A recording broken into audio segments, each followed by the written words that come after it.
also happy to inform you all that NIC has developed a new website for SAT, which is duly accredited as well as user-friendly. We now request the Honorable Chief Justice of India to kindly launch our new website. I now have the privilege and honor of requesting the Honorable Chief Justice of India to kindly share his valuable thoughts with us all. I promise you I'm not going to be speaking for more than 5 minutes because I'm in the midst of good friends, colleagues, and I would love to meet all of you over tea, which is far more important than you're hearing me. Very good morning.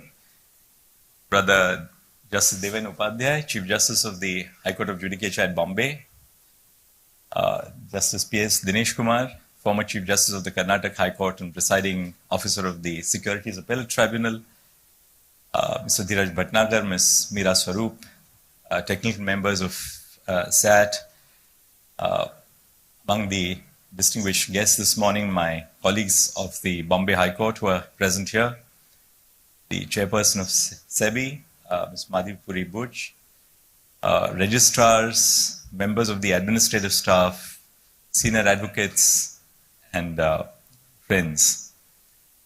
On 24th of May 2024, the Economic Times reported that India's market capitalization had crossed the $5 trillion milestone, equivalent to about 420.22 lakh crores, placing India behind the US, China, Japan, and Hong Kong.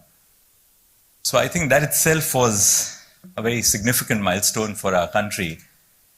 And this morning, as I got into the car after deplaning and opened the Times of India for a change in the physical form, the headline said that, it's 80K ecstasy.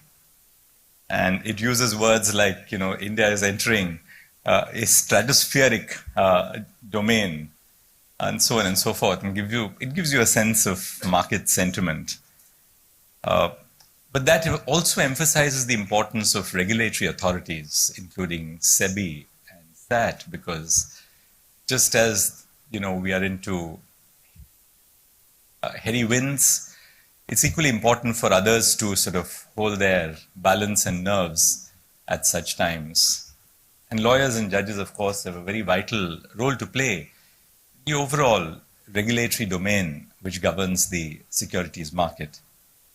In fact, I can share a secret that when we were choosing the chairperson of SAT, a great deal of application of mind went into the selection of the member of the person who would head SAT, the Securities Appellate Tribunal, at the very highest level of government.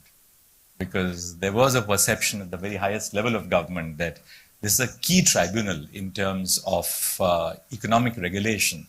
Therefore, you must have a person who may not necessarily be someone who has practiced securities law or who has presided over securities cases, but who has that basic and robust approach to regulation. I'm delighted and honored to inaugurate the new office premises of the Securities Appellate Tribunal in Mumbai. It's no secret to me that coming to Mumbai is like coming back home to a city that shaped a considerable part of my professional life.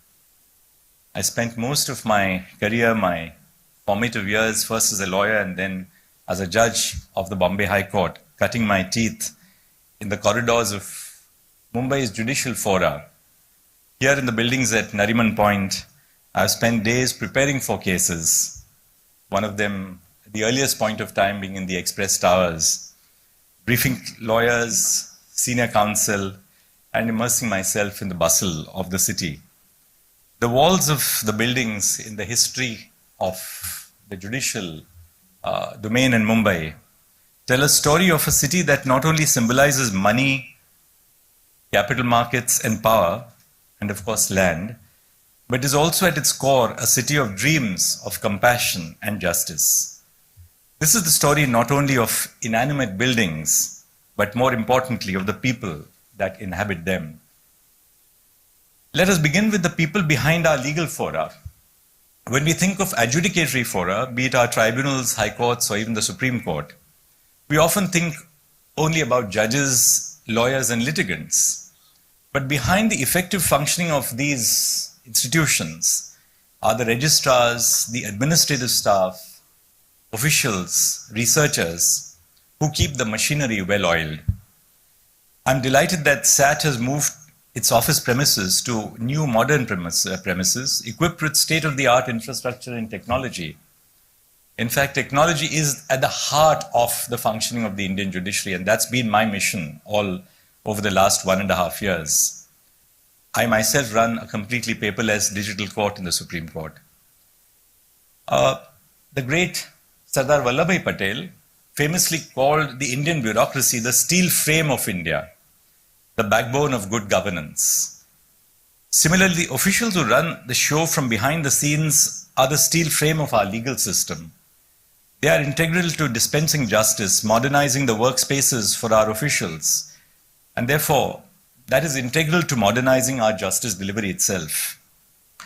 When we speak of modernizing infrastructure, we must not only limit our discussion to physical infrastructure. Digital infrastructure assumes equal importance, and the concept of access to justice needs to be reimagined. 20 years ago, if you had walked into the office of SAT, you would have asked yourself the question, but where is the library? Where is the 10,000 square feet of space for the library? And now in the virtual world, you just don't need that kind of space, do we? In Sarvesh Mathur versus the Registrar General of the High Court of Punjab and Haryana very recently, the Supreme Court issued a slew of directions to ensure the continued use of video conferencing facilities across high courts and tribunals. It is commendable that SAT has been at the forefront in adopting technology, including virtual hearings and e-filing, both during the COVID-19 pandemic and after it subsided. With SAT having a bench only in Mumbai, the provision of virtual hearings as a matter of right, more than as a matter of concession, assumes even greater importance. A tribunal with jurisdiction across the country must have digital resources to allow lawyers from different regions to appear before the tribunal easily and effectively. The websites of our tribunals are the first point of contact for not only lawyers but also litigants, researchers, and investors. The decision to revamp the website of the tribunal is commendable. The new website is user-friendly and represents a significant step towards enhancing accessibility and efficiency in accessing legal services. When we think of the idea of the rule of law, we often associate it only with social and political justice. But as early as in 2005, the World Bank theorized that protecting the rule of law is also intrinsically linked to better economic outcomes and financial advancement. A legal system that has adequate procedural safeguards, fairness, and forums that dispense justice without arbitrariness is integral to building investor confidence in a country's markets and business landscape. That was one of the reasons why when we had this judgment of a 5-judge bench on whether arbitration agreements which are unstamped can be looked into at the Section 11 stage, we decided to reconsider it almost within a space of 1 month, because we said even a month is too long in the financial and business environment. And we must send this message across that any aberrations have to be corrected with the greatest speed to promote investor confidence in the country. Regulators like SEBI and appellate fora like STAT assume immense national importance in fostering a stable and predictable investment environment. And the more you see the surge in the stock market, the greater the role, I believe, for SEBI and SAT as institutions which will exercise caution, celebrate the successes, but at the same time ensure that the backbone is stable.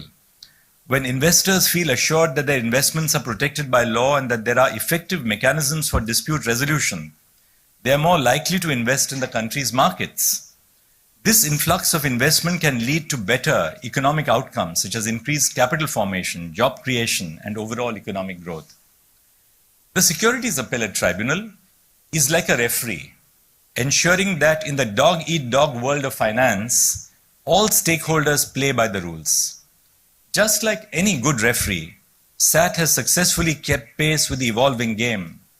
As our markets and businesses become more complex and new regulations flood in, the tribunal must consistently rise to the challenge.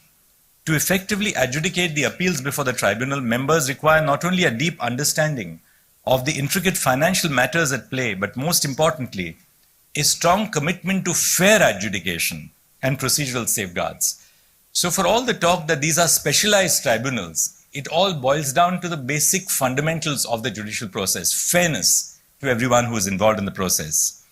This is crucial in maintaining market integrity and investor confidence. As you all know, the Supreme Court hears statutory appeals from SAT, and while each case has its journey, I've consistently observed that the judgments coming from this tribunal reflect a deep understanding of not only law and the relevant regulations in a pedantic sense, but also of commercial realities and the intricacies of the capital markets. Not only the bench, but also the bar practicing before the SAT has consistently portrayed a high level of expertise and professionalism.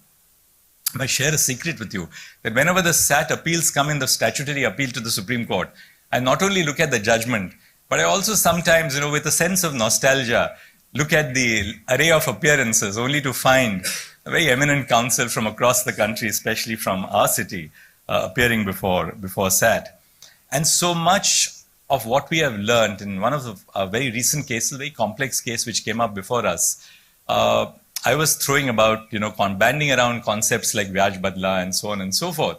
And my colleagues turned to me and said, "But where did you pick up all this?" So I said the nursery was the financial legal world in Mumbai and nothing beyond. The rapid growth in the number of market participants and the increase in the volume of financial transactions brings it with the likelihood of an increased number of disputes pertaining to regulatory non-compliance. Regulations are themselves getting more and more complex. There is issues of market conduct, corporate governance, and shareholders. The appeals filed before SAT have increased manifold. In such a situation, the vacancies in the SAT must be filled at the earliest to allow the tribunal to work effectively and at full capacity.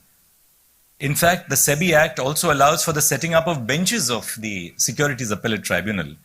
It may be worth giving greater thought to the proposals of equipping the tribunal with additional benches and improved infrastructure to manage its escalating caseload. They say that in the financial world, there are three types of people: those who make things happen, those who watch things happen, and those who wonder what just happened. I'm hopeful that the Securities Appellate Tribunal will continue to fall in the first category.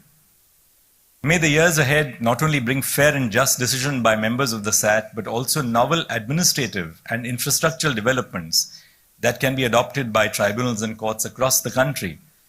I once again congratulate all of you on inaugurating the new office premises of SAT. I'm confident that this new environment will further empower the officials to work with renewed vigor and determination. Finally, a vital role that has been played by the chairpersons of SAT in giving a sense of confidence to this tribunal. There are tribunals and tribunals all over the country, and they've proliferated as the jurisdiction of the high courts has been taken away and increasingly being vested in the specialized tribunals. And the confidence which SAT commands in the community is partly and largely a result of the work which has been done by this collaborative effort of the bar in bringing expert adjudication, and by the chairpersons and by the members of SAT. We had Justice N.K. Sodhi here, my very dear friend Justice J.P. Devdhar, then you had Justice Tarun Agarwal, a series of persons who came here, imbibed the true ethos of the financial world, understood its implications in bringing to bear a significant amount of stability to the regulation of financial markets. So I thank you very much for inviting me and look forward to a more informal interaction soon thereafter. Thank you.